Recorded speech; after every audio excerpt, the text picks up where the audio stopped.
The man picks up the trophy, spins twice and throws it with force. The bulletproof glass is smashed with a big hole. It shatters into countless pieces. Looking at the spreading toxic gas below, Dezhuang picks up the rope, ties it to the beam, then takes a few quick steps and leaps. Jumps onto the opposite rooftop, but his hands were too slippery and he couldn't hold on. Thus he falls down. Fortunately, he grabs the eaves. Dad sees this, tells everyone to quickly pull the rope. Enraging Dezhuang, who curses fiercely. Only then do people let go. Dezhuang takes a deep breath, exerts strength in his arms, finally climbs up. He doesn't have time to rest. Looks towards the opposite building, finds a good climbing position, just about to jump over. His girlfriend throws him a package. Opens it to look. Inside is chalk. He throws the chalk on the ground and crushes it into powder, ties it around his waist as anti-slip powder, secures the rope, picks up the iron rod, lets out a loud shout and leaps. The iron rod catches on a protrusion, cushioning the impact. His hands hurriedly grab the stone. The first step is finally safe, though nerve-wracking,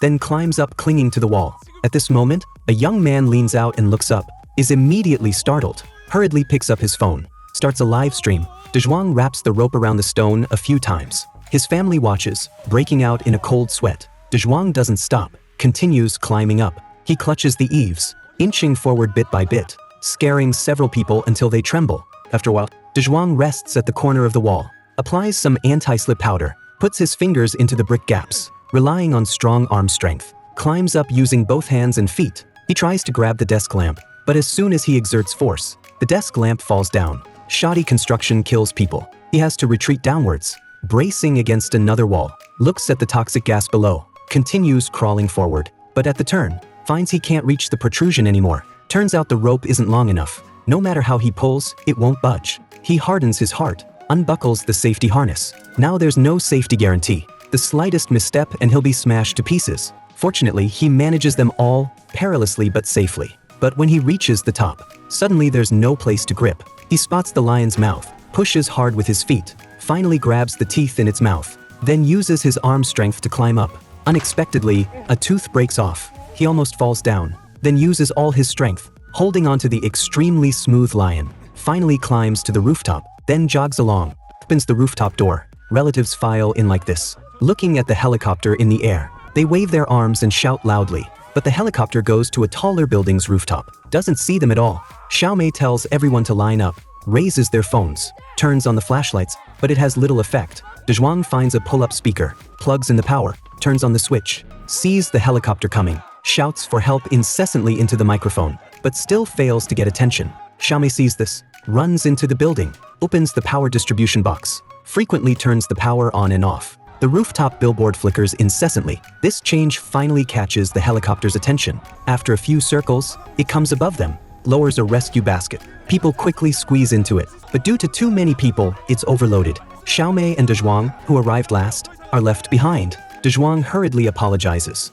says because of my family, I caused you to lose the chance to survive. Xiaomei says with a bitter face, who asked me to be the hotel manager? Letting clients leave first is our duty. Then the TV reports the cause of the incident. Last night around 11 p.m., a tanker truck stopped in the middle of the road. The driver secretly opened the valve, releasing the toxic gas inside. The suspect is a chemistry PhD. His patented research worth billions was stolen by the company, and he was fired by the company. After litigation, he also lost, thus released toxic gas to retaliate against society. A beautiful woman sees the smoke is so dreamy, takes out her phone for a group photo, but the next second, she lies on the ground convulsing non-stop. Elsewhere, people are eating. A man just runs in, then foams at the mouth, falls to the ground motionless. Others want to take shelter in a pharmacy. Seeing them so frantic, the clerk doesn't dare open the door. Soon after, they fall to the ground. Not long after, the toxic gas spreads across several streets. Just staying in it for over 10 seconds will result in being poisoned to death.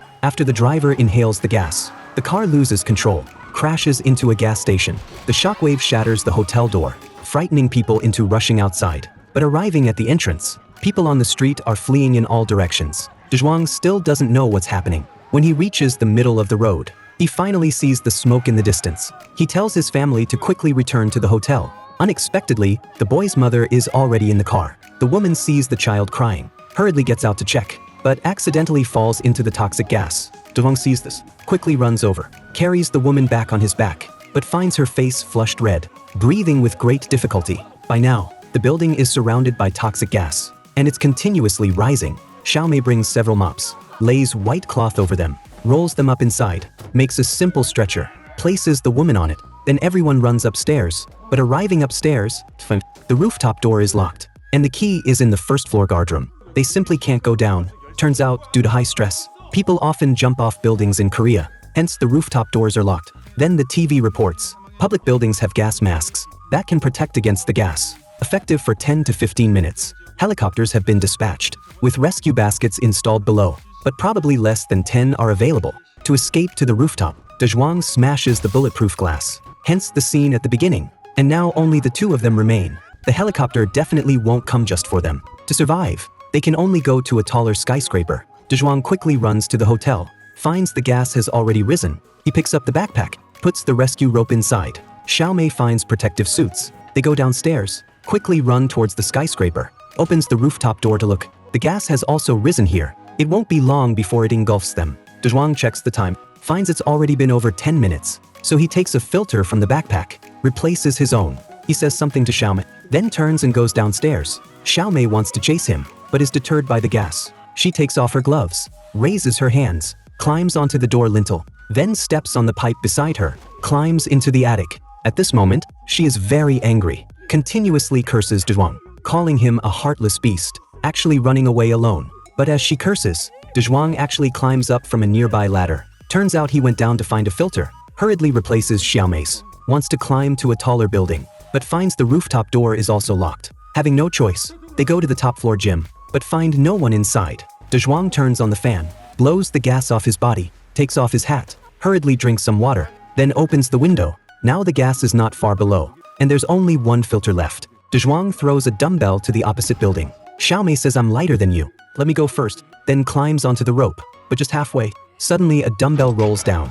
Fortunately, it's a close call but safe. Xiaomei grabs the rope, finally reaches the end, then lets go with her feet, uses strong arm strength to grab the eaves. After unremitting effort, finally climbs over. She grabs the rope, tells Dezhuang to come quickly. Now the smoke reaches the subtop floor. Dezhuang is climbing. Unexpectedly, the gas triggers the smoke system. The gas is sucked to the rooftop through the exhaust pipes. Dezhuang sees this, hurriedly retreats. Xiaomei wants to escape, but the rope is tied around her waist. She doesn't want to just leave like this. Just then, a dumbbell lands at her feet. Dezhuang climbs over wearing a gas mask. Fortunately, this rooftop door is open. Dezhuang hurriedly calls for help, falsely claims there are 20 people here, then continuously holds up his phone help. Just then, Xiaomei hears cries for help, runs to the edge to look. There's a group of students in the window of the next building calling for help. Because the rooftop door is locked, they simply can't get up. Although they called the police, no one came to rescue them. It's already past 2 a.m. They are still studying. Xiaomei feels sorry for them. Dezhuang is very angry. Why are all the rooftop doors locked? Then Xiaomei sees a ladder nearby, tells someone to climb up and open the rooftop door. But the boy isn't strong enough and lacks exercise, accidentally falls down. Fortunately, he had a rope around his waist, so nothing happened. Then a helicopter comes overhead. The light shines on the dummies, thinking there are over 20 people here, so it comes above. Xiaomei sees the children next door, tells the helicopter to go there, but the pilot can't hear it all. Suddenly Xiaomei has an idea, lays the dummies on the ground, making an arrow pointing to the classroom. The pilot understands the meaning, shines the light there, finds a group of students in the room, so flies over. But not long after, a nearby gas station explodes. A strong wind blows. The toxic gas drifts over again. Only by reaching the tallest building is there a slim chance of survival. The two begin their escape journey again. At the same time, the TV issues a reminder. Although this gas is very potent, water can neutralize the gas. So all resources are deployed for water spraying, but it can't eliminate the gas immediately. Dad sees some guys playing with a drone to confirm if Dezhuang is still alive. After paying 100,000 won, the guy agrees to fly over and check. The two come to a bedroom. Seeing the gas is about to surge up, they throw down a mattress and jump onto it, then quickly run forward. But as they run, suddenly find the bridge is broken. They lift a nearby guardrail, place it across to the opposite wall. Xiaomei climbs up first. Just then, a drone flies over. The two wave their arms desperately. Dad sees this and is very excited, and starts a live stream. Unexpectedly, it's broadcast on TV, seen by more people. Whether players gaming, or a girl doing a mukbang, are all captivated by the two. The drone flies ahead. The two chase behind. Soon the toxic fog rises. They have to change route. Fortunately, both are fitness enthusiasts, haven't felt tired after running so long. When they reach the sloped roof, they step on the edge of the eaves, almost falling off. People break out in a cold sweat. Then the two tie their safety ropes together, looking at the building ahead. Apply anti-slip powder to their hands. Then take a few quick steps and leap. Grab the billboard of the opposite building. Quickly climb up. Fortunately, both have learned rock climbing. This difficulty is nothing to them. But arriving at the rooftop, find there's no path ahead. What to do? And the skyscraper is still far away.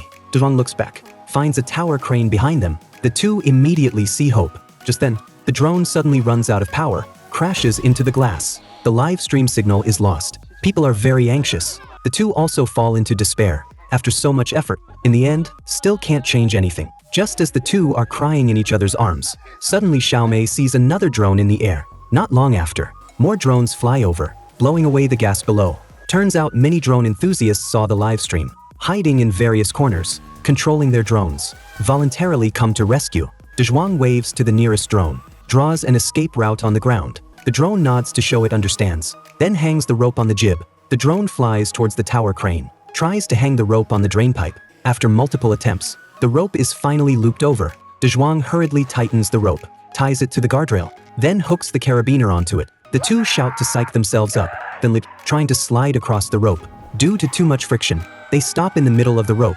Worse still, the rope on the water pipe slips down a bit, about to fall off. At the critical moment, Xiaomei tightly holds onto Dezhuang, takes out pliers from the backpack, tells Dezhuang to hold the rope tight, then cuts with force. The rope snaps. The two rush towards the opposite building. Unexpectedly, the rope suddenly comes loose. They fall down heavily. This scene is captured by a drone. Then the signal is lost. After a long while, after everyone's constant appeals, the helicopter finally arrives. But after searching for a long time, finds no trace of the two. The safety net below is empty. Just as they are about to give up, suddenly see a light on the tower crane. The two are on it, shouting for help incessantly. Seeing the light shine on them, they finally see hope for survival.